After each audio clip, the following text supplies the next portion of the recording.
kandi birangiza. Rinda ubuzima bwawe n'ubwa mugenzi wawe, tugira igihugu kizira ibiyobyabwenge. Rubyiruko, nimwe musingi ukomeye w'igihugu. Radio Imanzi, 105.1 FM. Umuco ni uzingira ry'ubukungu n'iterambere. Rubyiruko, mwe bayobozi b'ejo hazaza, muharanire kuwuteza imbere. Radio Imanzi, 105.1 FM. Radio Imanzi, 105.1 FM. We got you updated. This is Radio Imanzi News in English.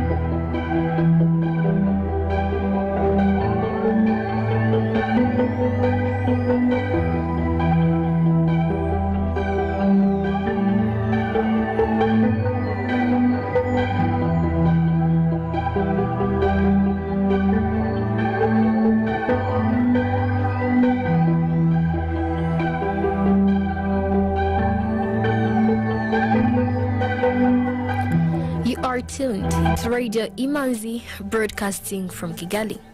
Here is the news in English, brought to you by Fiona Umuganwa. The headlines. Earlier today, President Paul Kagame met with General Muhoozi Kainerugaba and his delegation as they concluded their private visit. The plenary sitting of the Chamber of Deputies rejected the relevance of the proposed bill that sought to provide for access to contraceptive services for children aged from 15. Ugandan President Yoweri Museveni has ordered an immediate lockdown and imposition of a dusk till dawn curfew for 3 weeks in 2 districts.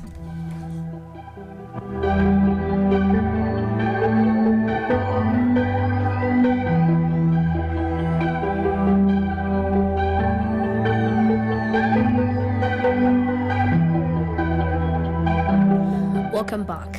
News in detail.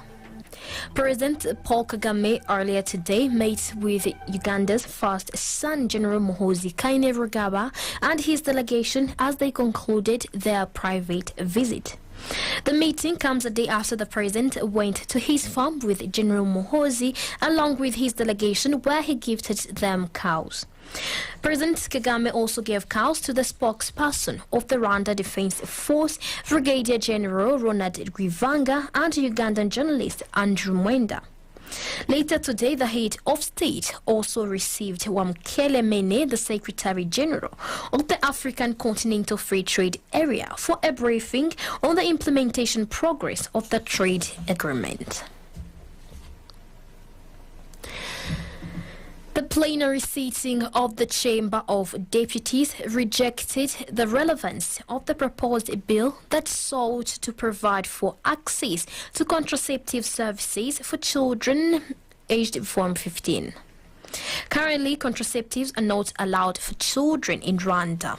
The Rwandan legislation considers a child any person who is under 18 years old.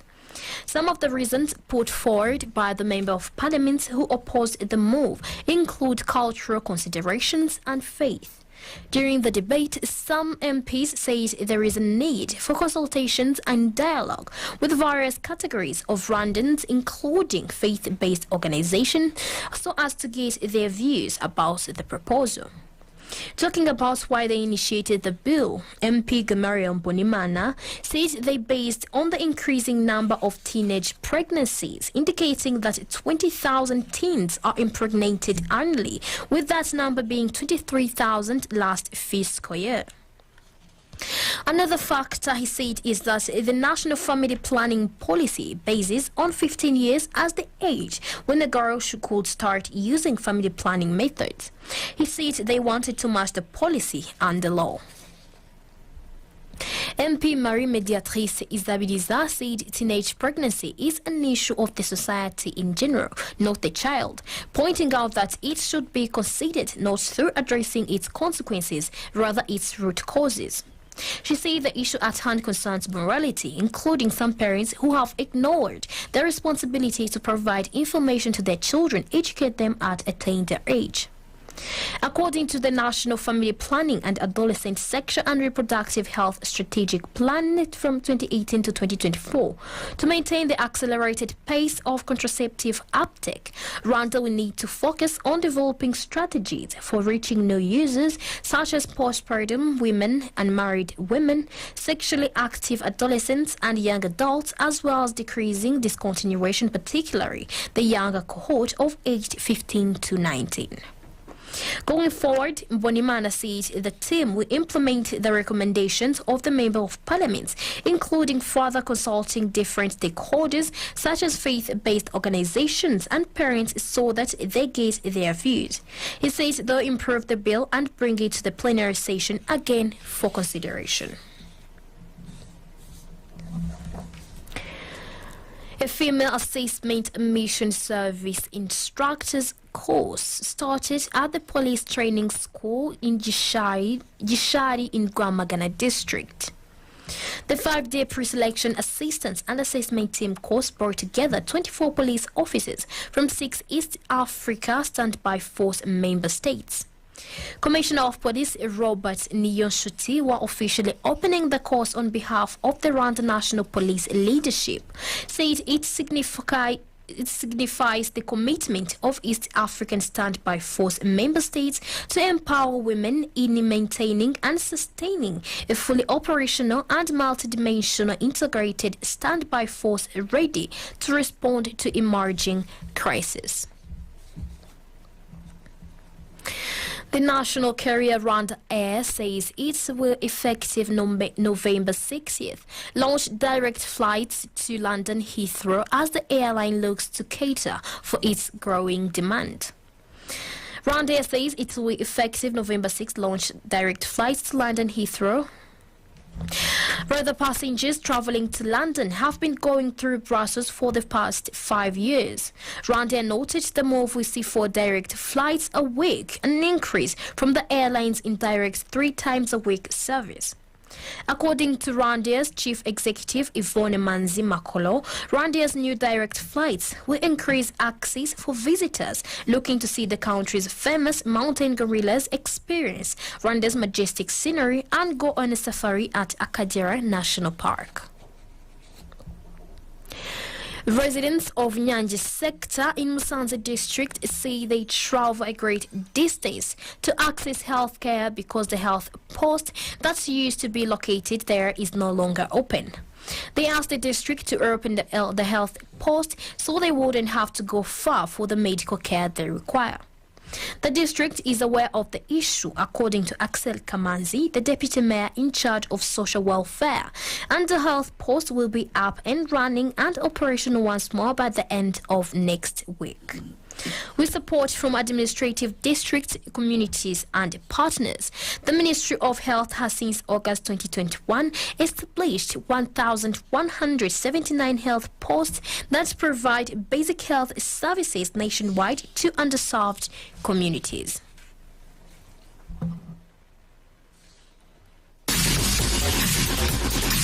Economic news is a regular feature on Radio Imanzi. The Rwanda Stock Exchange Market Report. The trading session recorded a total turnover of 17,355,000 Rwandan francs worth of bonds traded in 4 deals on the fixed income market and 1,717,000 Rwandan francs from 10,100 Bralirwa shares traded in 3 deals on the equities market. The equities counters closed with Bralirwa at 170 Rwandan francs, Bank of Kigali at 272 Rwandan francs, I&M Bank at 43 Rwandan francs, Simerwa at 112 120 Rwandan francs, M10 Rwanda at 176 Rwandan francs, Equity Bank at 440 Rwandan francs, Kenya Commercial Bank at 370 Rwandan francs, National Media Group at 1,200 Rwandan francs, Uchumi Supermarket at 104 Rwandan francs, and R8 Buffalo closed the counter at 526 Rwandan francs as the market closed. Some items of international news on Radio Imanzi.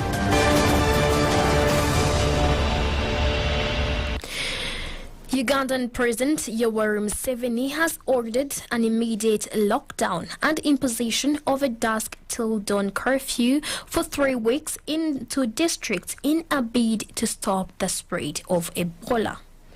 Places of worship, markets, bars and entertainment will be closed and restrictions have been placed on movement in and out of the 2 central districts of Mubende and Kasanda for 21 days.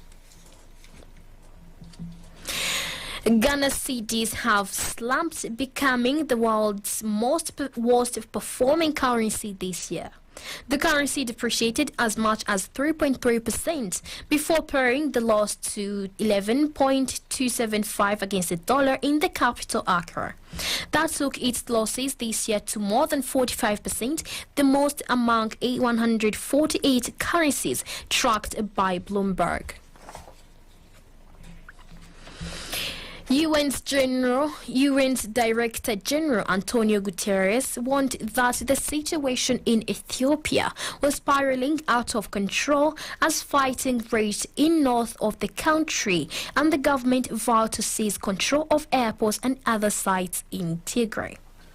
International alarm has been mounting over the upsurge in combat in Tigray, where Ethiopian forces and troops from neighboring Eritrea have stepped up an offensive near the city of Shire. The European Union and the United States also issued urgent appeals for a halt to the fighting, following on the heels of a call from the African Union for an immediate and unconditional truce. Thousands of people demonstrated today in Zarzis, a city in southeastern Tunisia, paralyzed by a general strike to demand an intensified search for the bodies of Tunisian migrants who disappeared at sea a month ago. The civil servants and shopkeepers of the coastal city of about 75,000 inhabitants observed a general strike at the call of a local trade union demanding an investigation into the shipwreck and the procedures for the search and burial of the remains found.